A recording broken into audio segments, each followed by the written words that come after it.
Welcome back to the 3 Miles MC. I have by now produced over 100 videos on this channel, mostly circling around motorcycle adventures. But for the first time on this channel, I'm featuring one of those proper big adventure bikes that you usually see on channels like this. And with that, I'm today going to review the Motomorini XCape 650. First of all, this motorcycle has the same engine as the Mezzo, which is a rebuild of a Kawasaki engine with 650cc, 61 horsepower and 56 Newton meters of torque. The main reason why this bike is so interesting for people who are into motorcycle adventure riding is the price. This bike comes in at 7,000 euros flat and with spoked wheels at 7,500 euros, which is a very good and competitive price for what this bike offers. For this small price, there are a lot of quality build parts involved, like Brembo dual disc brakes, a Bosch ABS, steel braided lines, and also Pirelli Scorpion tires, which are a very good mixture between street and off-road. Also, from a visual standpoint, this motorcycle is quite eye-pleasing, especially for an ADV bike that doesn't go the retro route like something like the Himalayan. This bike looks quite good, and I think it's very hard to pull off a good-looking ADV bike, and I really like how they did it with the lines that kind of look like a falcon from the front, and with the shape of the tank, and also the liveries are quite beautiful with on this model with the different lines that look like a topographical map of a mountain. Also, when it comes to the seating position on this bike is quite approachable for all kinds of riders. This bike is now equipped with the tall seat for tall people. I am 6'5" and I sit very comfortably also from the knee angle, and that is all great. But still, the seat height is quite low that when you are off-road and stuff, that you can still very comfortably with a lot of angle in the knee flat foot the bike. And for you smaller riders, there's a smaller seat that is also really good and is absolutely approachable for kind of everyone from everyone's size. So all in all, that's quite cool. All of this for this money sounds quite impressive, but first of all, we need to see how this thing actually does on the road and off the road. So let's go.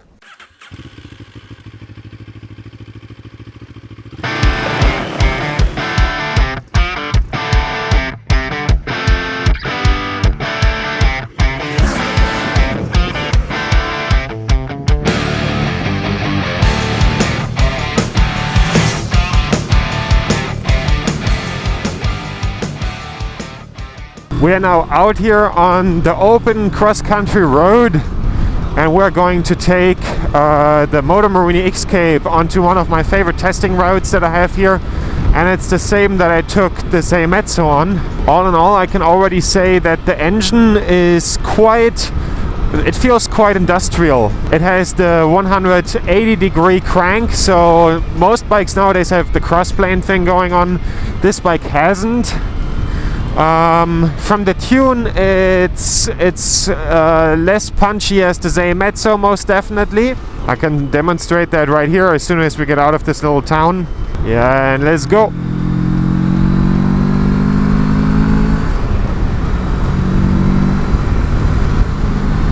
Yeah, as you can see, I don't feel like there's a big difference between something like my Interceptor and the 60 horsepower of this motorcycle.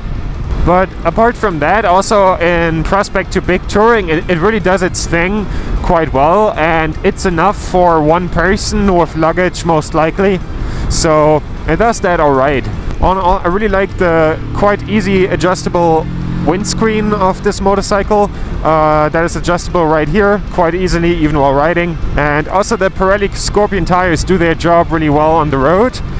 It's noticeable that this motorcycle has a 19-inch front wheel, but I would say all of this still feels more road focused than anything else. It's definitely not as punchy as you maybe would want to desire on the open road here. And also for 60 horsepower, I have to say, 60 horsepower can feel like more. And here in the curves, the bike so far holds quite well what it promises. And also now here, leaning this bike over, the bike holds what it promises. It feels a little bit stiff. I mean, it's the first adventure bike that I feature on the channel from the big ones, but I already rode privately the QJ SRT 700, and that one felt more flexible. Also here in the curves, the suspension that is fully adjustable feels absolutely good on the road, and from how it's set up, it seems like it's about 65 to 70% road and 30 to 35% off-road. So we're now getting close to a place that I often use for off-road testing. As you can see, also softer ground like sand and so on is handled quite well by this bike so far. My German viewers probably already know this, but Germany has been subject to quite intense flooding, so we really have to look out with mud. But so far this bike does quite well here. It feels a bit stiff, but the 19-inch front wheel does really well with the loose mud. Like, this is not good ground to do this on. What I like is that the seat height is not crazy high on this bike, so I just can really easily put my foot down and navigate to make stuff easier for myself here. Turning the bike around, you feel this bike's weight. This bike is quite heavy, weighs 213 kilos dry and around 230 wet, and you can imagine how that then behaves with luggage. The Pirelli Scorpion tires are great, but one thing that they do not go well with is very loose mud. And that's what we have here. Well, let's try to get to the drier areas.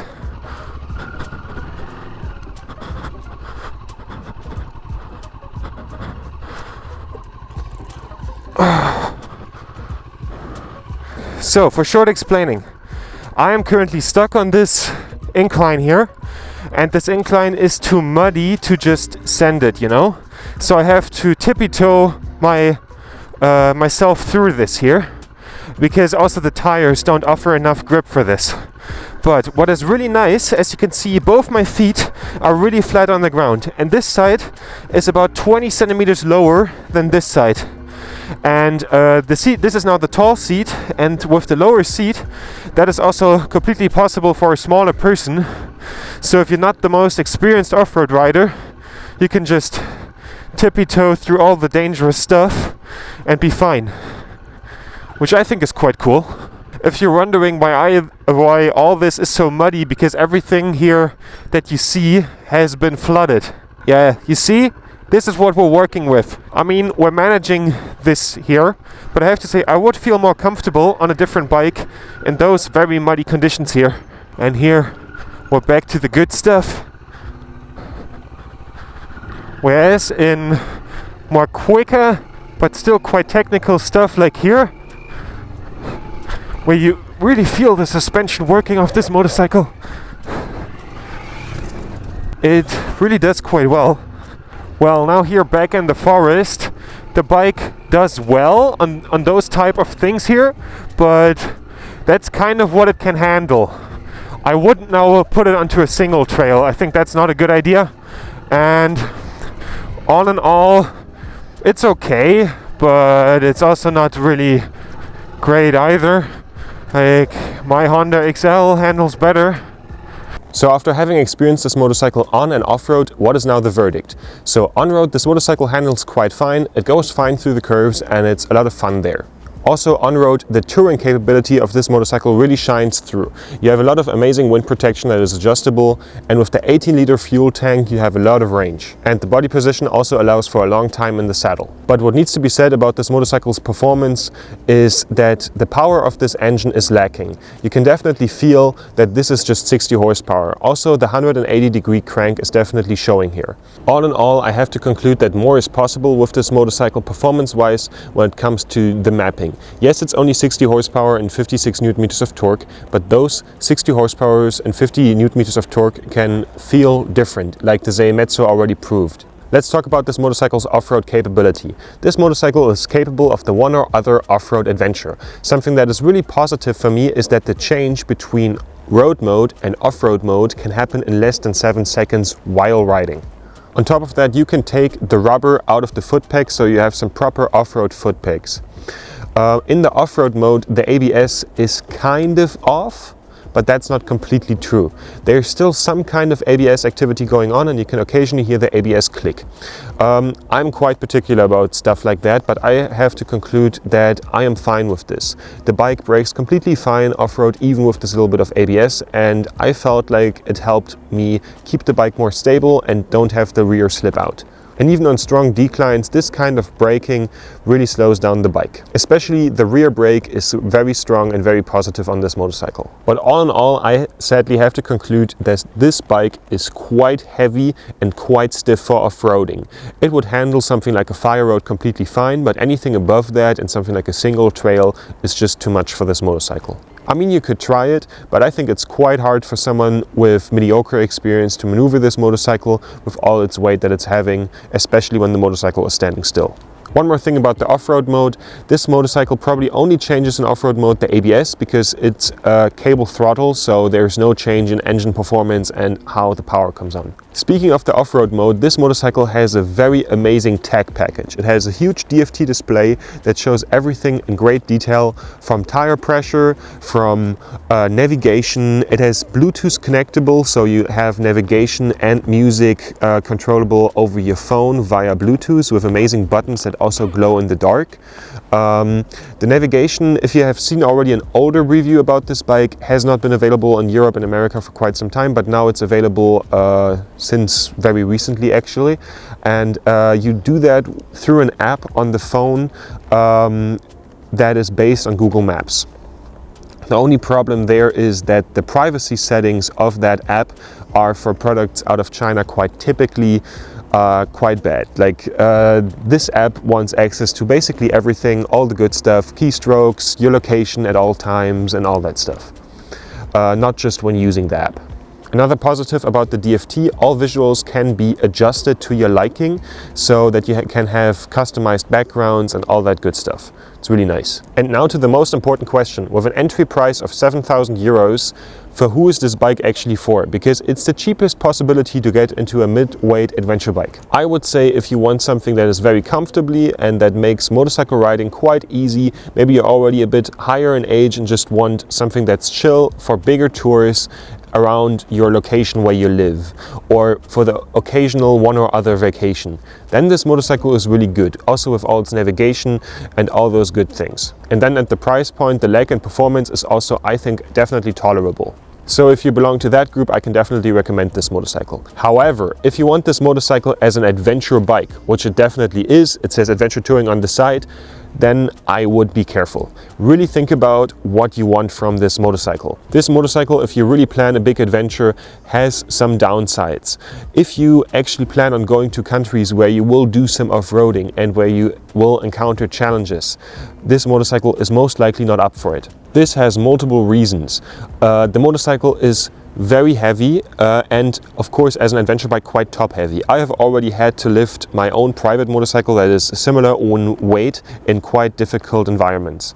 But this motorcycle has a quite high point of weight, so you will be lifting a lot, and I have to say, me as a quite fit guy in my early 20s, I would not feel comfortable lifting this motorcycle on a sand dune, on an incline, in deep mud, all those things. On top of that comes, I already had some contact points with this motorcycle before reviewing it, because it's a quite common motorcycle. It's quite commonly sold. I saw this thing in North Africa, in Morocco. I saw this thing in Iceland quite a lot. In Iceland, for example, Iceland is a real motorcycle killer. Like, you see a lot of broken motorcycles, bent frames, broken frames, fried transmissions, all that stuff. And something that occurred to me there is that the motorcycle you see the most commonly on the side of the road in Iceland is the Moto Morini XCape. Most of the time because of some engine issue. This can have multiple reasons.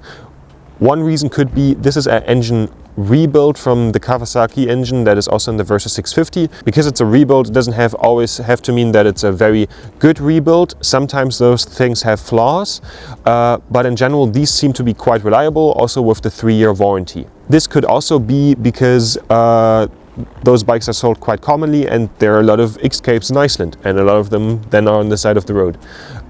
Or, which I think could be the thing that I worry about, that the engine just cannot handle these extremes, like going through Iceland and stuff like that. So I would say in Europe it's quite good. I wouldn't take this motorcycle outside of Europe. On top of that comes, this motorcycle uses GPS that is based on Google Maps, but it's only based on that. You use it in a different app. That means you cannot use your downloaded maps, which means when you're in another country that doesn't have you roaming, you have limited data that you can use. And on top of that, you cannot use your navigation when you don't have connection to the internet, which can be difficult in some countries. So to sum this up, if you want to take this bike around Europe and you want to have it as a daily rider and a bike just to enjoy that's very convenient for you, then I would say it's a good bike, definitely go for it. And also at the price point, it's basically the cheapest way to enter this whole adventure bike thing. If you actually want to take a motorcycle on huge adventures and want to go on crazy trips, I would stay away.